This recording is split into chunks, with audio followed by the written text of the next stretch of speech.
મંત્ર મંત્ર એ આપણા જીવન સાથે જોડાયેલો છે. કેટલાક લોકો એની સિદ્ધિ કરતા હોય છે, તો કેટલાક લોકો માતા દેવી દેવતાઓની પૂજા કરવા માટે મંત્રનો ઉપયોગ કરતા હોય છે. અને મંત્ર એ ખૂબ જ જરૂરી છે. મંત્રથી જાપ કરવાથી અથવા તો એની સાધના કરવાથી આપણું જીવન સુખમય બનતું હોય છે. માતાના આપણને આશીર્વાદ મળતા હોય છે. જ્ઞાન, શક્તિ, સિદ્ધિ અને સુરક્ષા, સમૃદ્ધિ આપણને પ્રાપ્ત થતી હોય છે. એવી જ આપણે આજે વાત કરવાના છીએ માં સદી, એટલે કે જે સિંધની આવેલી માં સદી છે એનો બીજ મંત્ર અને એની સાધના વિધિ. તો મિત્રો જોઈએ મંત્ર વિશે આપણે આ પ્રમાણે છે. તો સ્વાગત છે મિત્રો મંત્રોની દુનિયા કલયુગમાં તમારું. જો મારી ચેનલ ઉપર નવા હોય તો મિત્રો સબસ્ક્રાઈબ કરી લેજો, અને વિડીયો આખો પસંદ આવે તો લાઈક પણ કરી દેજો મિત્રો. તો જય માતાજી મિત્રો, આજે આપણે જાણીશું સદી માતાનો બીજ મંત્ર, અને બીજ મંત્રમાં એની જાપ કરવાની વિધિ અને સાધના કરવાની સાચી વિધિ મિત્રો. તો મિત્રો સૌ કોઈ જાણે છે કે દરેક દેવી દેવતાનો બીજ મંત્ર હોય છે, અને બીજ મંત્ર એ ખૂબ જ પ્રાચીન મંત્ર હોય છે. કારણ કે પહેલા રાજા મહારાજો, ઋષિ મુનિઓ એ બીજ મંત્રનો જાપ કરી અને દેવી દેવતાઓને પ્રસન્ન કરતા હતા. અને જે સાબર મંત્ર છે એ ઋષિ મુનિઓનાથી જ બનાવવામાં આવેલું છે. તો આપણે એવા એક પ્રાચીન બીજ મંત્ર વિશે જાણીશું. તો મિત્રો જોઈએ સદી માતાનો બીજ મંત્ર આ પ્રમાણે છે. ઓમ એમ હિમ સદી માતાય નમઃ. ફરી જોઈએ મિત્રો બીજ મંત્ર. ઓમ એમ હિમ સદી માતાય નમઃ. બસ મિત્રો મંત્ર આટલો જ છે. આ મંત્રને સૌથી પહેલાં આપણે એનું સ્મરણ કરી અને યાદ કરી લેવાનું છે. અને એના પછી તમે આ કોઈ પણ પૂજામાં અને આની સાધના વિધિમાં તમે ઉપયોગ કરી શકો છો મિત્રો. પણ એ પહેલાં હું તમને જણાવું કે આ જે બીજ મંત્ર છે એનો અર્થ શું છે. તો આનો અર્થ એવો છે મિત્રો કે હે દિવ્યમાં, એટલે કે હે સદીમાં, હું તમને પ્રણામ કરું છું. મને જ્ઞાન, શક્તિ, સિદ્ધિ, સુરક્ષા અને સફળતા આપજો. આવો મિત્રો આ મંત્રનો અર્થ થાય છે.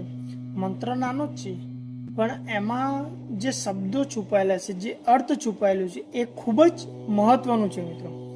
તો આ મંત્રનો કોઈ પણ વ્યક્તિ જાપ કરી શકે છે, ચાહે એ સાધના કરવી હોય કે માતાજીની પૂજા કરવી હોય મિત્રો. જો તમે દરરોજ આનો 11 વાર જાપ કરો અથવા તો 108 વાર જાપ કરો છો તો ખૂબ જ સારી છે મિત્રો. અને આની જો સાધના માટે તમારે ઉપયોગ કરવો હોય તો એની વિધિ હું તમને જણાવું. તો સૌથી પહેલાં મિત્રો પવિત્ર થઈ નાહી ધોઈ સ્વચ્છ કપડાં પહેરી માતા રાણીનું જ્યાં મંદિર હોય ત્યાં એનો દીવો કરવાનો છે. દીવો કર્યા પછી એનો ધૂપ કરવાનો છે. જેમ કે ગુગળનો ધૂપ હોય, અગરબત્તીનો ધૂપ હોય તો તમારે એને ધૂપ આપવાનો છે. અને એના પછી આ માતાજીનો જે મંત્ર છે એના ઓછામાં ઓછા 108 જપ કરવાના છે મિત્રો. અને 108 જપ એ ખૂબ જ સારા એવા માનવામાં આવતા હોય છે. અને જો તમારે સાધના સિદ્ધિ મેળવવી હોય તો આ મંત્રનો ટોટલ 41 દિવસ સુધી તમારે માં સદીની મતલબ પૂજા કરવાની છે અને મંત્ર જાપ કરવાનો છે. અને આ મંત્ર જાપ ટોટલ 1.25 લાખ તમે કરો છો તો આ મંત્ર સિદ્ધ થાય છે અને માતા રાણી તમને પ્રસન્ન થાય છે. તો એના માટે મિત્રો તમારે સવાર અને સાંજ, એટલે કે સૂર્યોદય પહેલા અને સૂર્યાસ્ત પછી તમે જે મંદિરે અથવા તો તમારા ઘરમાં કોઈ પૂજાનું સ્થાન હોય ત્યાં તમારે આની વિધિ કરવાની છે. એમાં તમે ગુગળ અથવા લોબરનો ધૂપ કરવાનો રહેશે. અને માતાજીને દરરોજ તમારે નિવેદ આપવાનું રહેશે. નિવેદમાં તમે સુખડી, પછી શ્રીફળ અને મીઠાઈ, આ ત્રણમાંથી તમે કોઈ પણ વસ્તુનો ભોગ ચડાવી શકો છો. અને દરરોજે દરરોજ તમારા માતા રાણીની એક જ સમય પૂજા કરવી. માની લો સવારે તમે 5 વાગે પૂજા કરો છો તો દરરોજ સવારે 5 વાગે કરવાની રહેશે. અને સાંજે તમે 7 વાગે કે 8 વાગે કરો છો તો દરરોજ સાંજે એ જ વાગે તમારે કરવાનું રહેશે. આમાં ટાઈમ ચૂકવવો નહીં મિત્રો, સિદ્ધિ માટે. જો તમે પૂજામાં કરો તો આ મંત્રનો 108 તમે જાપ કરી અને માતા રાણીની પૂજા કરો છો તો એ ખૂબ જ સારી એવી છે મિત્રો.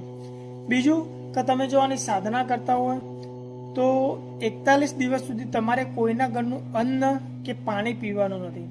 તમારા ઘરનું જ ખાવાનું છે, તમારા ઘરનું જ પાણી પીવાનું છે.